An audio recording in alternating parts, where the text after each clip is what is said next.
And just like that, I am back. Okay. I know I skipped last week, but guess what? I am back tonight. Okay. So, welcome to tonight's podcast with your girl, Dana. As always, don't forget to subscribe to the channel. Don't forget to hit the notification bell so you will be notified every time I go live, right? And please don't forget, y'all, when y'all come on, speak to me. It don't hurt y'all to speak. I know y'all mama taught y'all better than that, right? So make sure you drop down in the chats and let me know that you said hello, okay? So tonight we are still in what I call the waiting period because what? The waiting period is a necessary part of the process. The waiting period is the time in between process and promise, right? So while we in the waiting period, we still have different seasons that we go through, right? And tonight, I just want to jump on briefly and talk about something that the Lord gave me earlier and just share some things with you, right? So tonight, my topic that I came up with was becoming versus arriving, right? So you're like, what does that mean, becoming versus arriving? Arriving where? Becoming is becoming the version of, I would say, a better version of yourself, but more like Christ, right? But you're becoming from the inside out. Does that make sense? So it's when you have a promise that you are waiting on, and that's what we're talking about arriving at. But there's some work in the inside that you have to do. And even though you have to do it, it's not so much about where you're going, it's who you are becoming for when you get there, right? So you can maintain what it is that you have arrived at, right?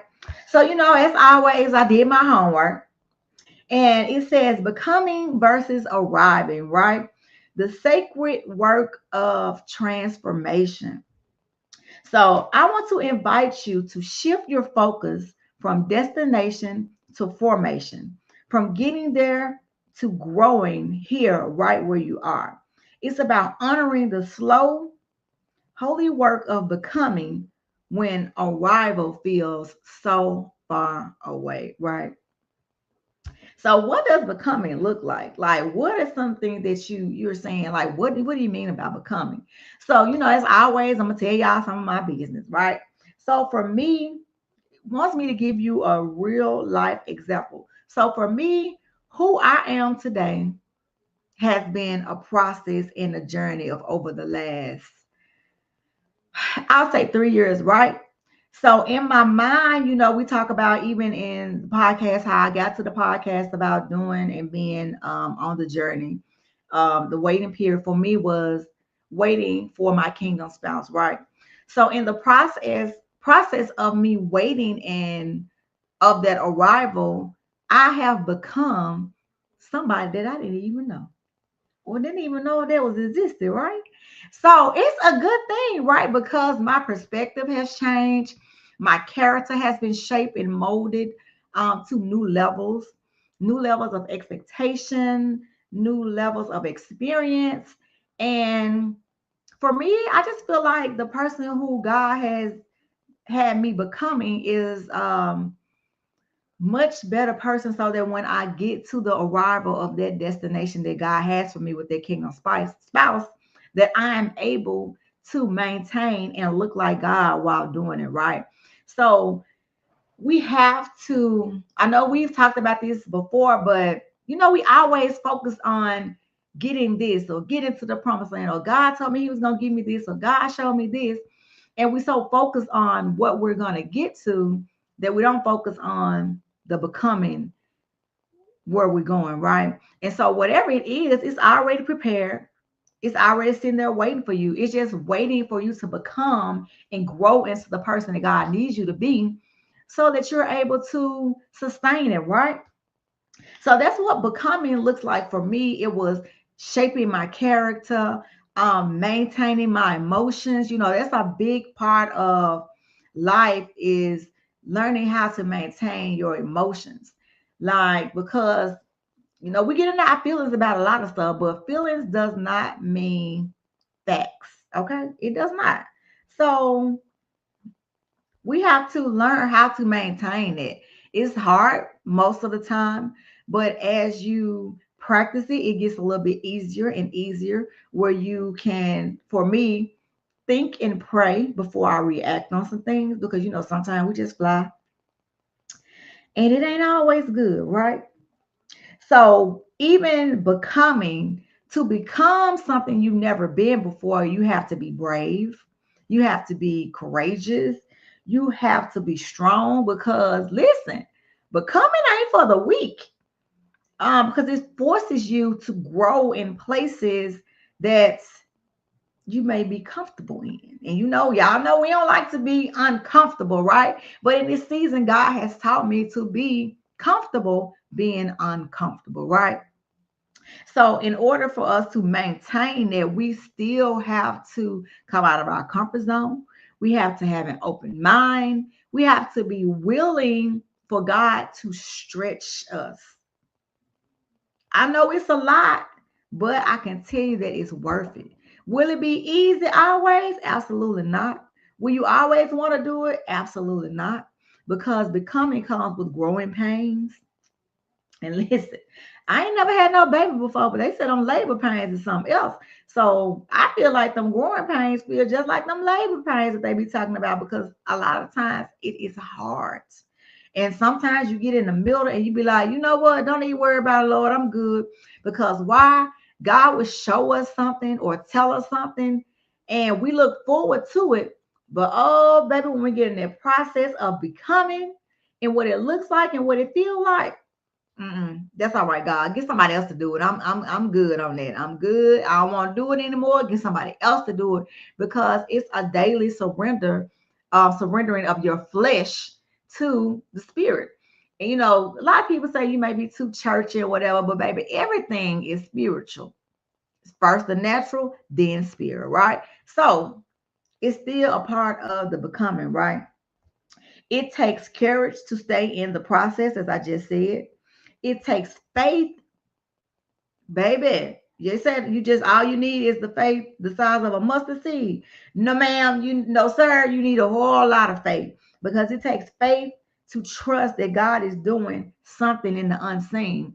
Because a lot of things we do not see. We can only trust God, take him at his word, and walk through it. What they say, that blind faith, that crazy faith. But when you have a relationship and you have a history with God, it becomes a little bit easier every step that you take. Now, I'm not going to say it's always easy because I ain't going to lie to you. It be hard sometimes. And God can be just did something for you last week. He came through for you and you needed something done last week and he came through with it. And this week you need something else that's a little bit easier than what you needed last week. But still you what? Stressing and complaining how it's going to get done. Oh, Lord. But he just came through for you last week. But it's a process, right? And so, some things that I want you to think about as I've thought about myself is where am I tempted to rush toward arrival?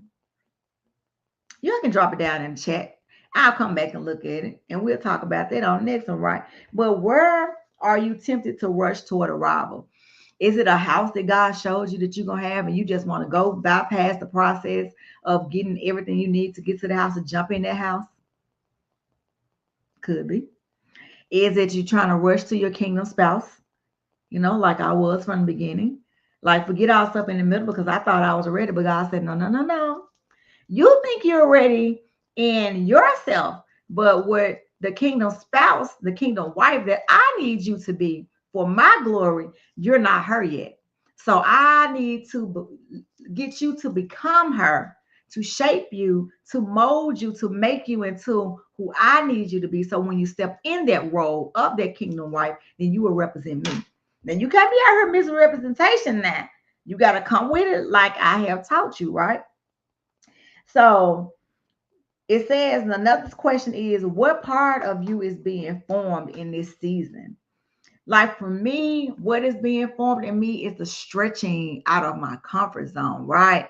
So, we get comfortable. We okay with doing what we're used to doing. And okay, I got a little knowledge about this, so I'm good with that. But being put on a spot or being put places that you've never been, rooms that you've never been in, because that is a part of this season now, y'all. I don't know if y'all know it or not, but new territory is a part of this season. So new territory, I say a prayer every morning, and it's God enlarge my territory. So when I looked up what does enlarge my territory mean, it says unfamiliar places. So unfamiliar places require a different mindset, right? It requires you to be open to the process. It requires you to step out on faith and trust God when you don't know how, who, and where, what's gonna happen. But God sent you there.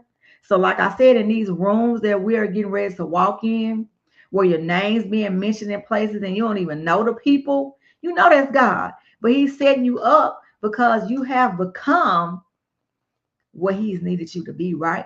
So go on into them rooms. I don't know who this is for, but just go on into them rooms, hold your head up, and walk up in there like God sent you there. Because this is the season for that, right? Unfamiliar territory, enlarge my territory in your sphere of influence. God has not stretched you, He has not made you become all that He needs you to be just for yourself. No, it is for you to help somebody else, to bring them up along their journey and to help push them through the process, right? That's what it is. And it says, what does becoming look like in my relationships, creativity, or my faith? And I must take this one. I'm going to say for my relationships, because the Lord has been dealing with me today with relationships, which is kind of funny, right? So I've had a conversation earlier today with this lady who I've never met, but she's asked me to sit on a panel for a women conference this coming up weekend, right? And one of the things that she said when she texted me was about becoming. How did you become? How did you not be stuck? And I looked because I had already wrote down my notes for the day. And another question she asked was about friendships. How do you outgrow friendships, or something about outgrowing friendships? And that was crazy because I've been dealing for the past 2 days with friendships, broken friendships, for lack of communication, um, just whatever happened in friendships. And I had to actually reach out today on my own to someone about a situation we had in a friendship. And as the Lord was dealing with me, it's like you got to practice what you preach. We are so quick as women to hold offense to someone else. And sometimes they don't even know that we are offended. And sometimes they do know that we are offended, but by pride and our own circumstances, or sometimes not even knowing how to reach out, we fracture and we lose relationships. And I'm tired of that. Like, we have to do better as women, especially as daughters of Christ and men. I'm sure y'all have y'all issues too, but it's more geared to the women because we know how to razzle dazzle, right? So, and when she said that about friendships, I was like, okay, Lord, He's dealing with me just like I've been able to help talk to other women who've been having problems in their, friendships or whatever. But I'm all for sisterhood. Like, we have to do better as being my sister's keeper, period. And just not allowing the enemy to come in and distract or distort what God has put together, right? And I do know that we have friendships for a reason, season, and lifetime, but sometimes we knock their relationship out of the season, but it still was supposed to be in that season, but we fractured it ourselves, right? And we don't want to fix it. So we just got to do better, including myself, started with myself. But I did reach out today, and I did do what God required of me, because one thing that I know for sure is God require all of us is to have clean hands and a pure heart, not to have any malice or hatred in your heart for anybody, no matter what the situation was. We got to fix it, right? And so that's all I came on to share with you all tonight. So when you come back and watch the replay, please drop down in the chat. Let me know that you watched the replay. Let me know what you thought about tonight, right? I ain't gonna keep you long. So I just wanna leave this little bit with you right before I log off. It says, may you may you honor the slow work of becoming. May you release the pressure to arrive. May you trust God who began a good work in you is faithful to complete it, one sacred step at a time. Okay? Because the race is not given to the swift or the strong, but it's to the one who endures to the end. So keep on pushing, keep on walking, keep on trusting God, keep on going through the process, keep on growing through the process because it will all be worth it, right? So continue to wait well because it is closer than you think. So until next time,